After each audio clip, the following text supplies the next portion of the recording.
Do you feel there is a future in influencer marketing?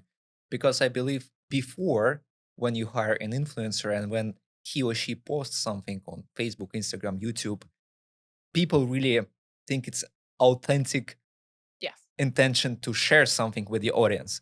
But right now there are so many influencers that promote anything, especially in beauty industry, Yeah. travel. It doesn't seem as genuine as it was before.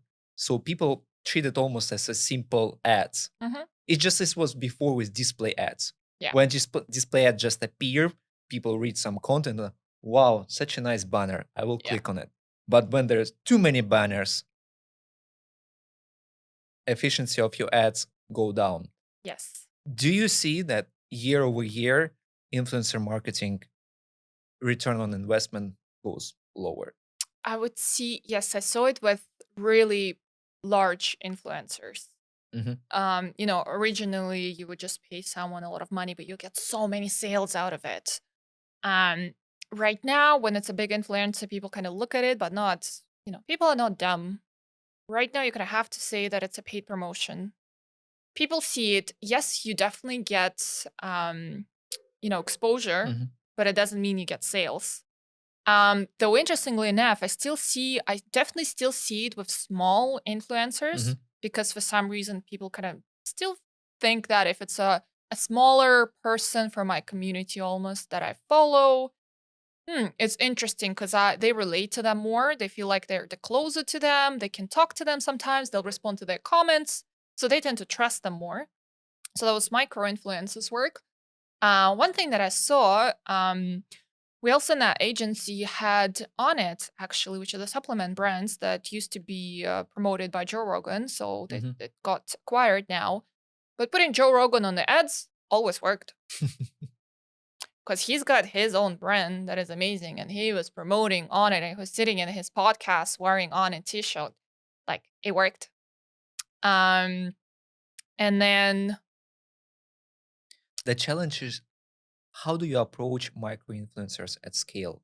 Because it takes so much time to find micro yes. influencer, reach out to them, sign contract, wait for them to produce content, make sure this content align with your branding Mhm. guidelines. How does it work? I've always had someone, if we needed content from influencers, will say, we need content from influencers. This is your target audience. Try to find somebody that is like them, get the contract going. All of them have rate cards, they know how it works. I'm actually not sure, but my assumption would be that there will be some platforms that can actually help you with that, that probably have an aggregation of influencers. If they don't, this is a good business idea.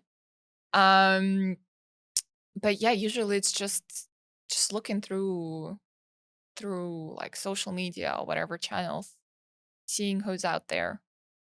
We focus a lot on influencer marketing right now for our startup. And what I found, the best way for you is still to reach out and Hmm. find those influencers manually, Yeah. especially when it comes to micro influencers, because we try to use a few platforms. If you type influencer marketing on Google, you will see first Probably. first ones that come up. We didn't find it useful. Of course, they show you influencers in your Hmm. niche, in your industries. You can search them by keywords, but you find a lot of influencers that micro influencers that for me seem have fake followers. You just check the Yeah. engagement rate, you look at the comment, it's super easy. Yeah.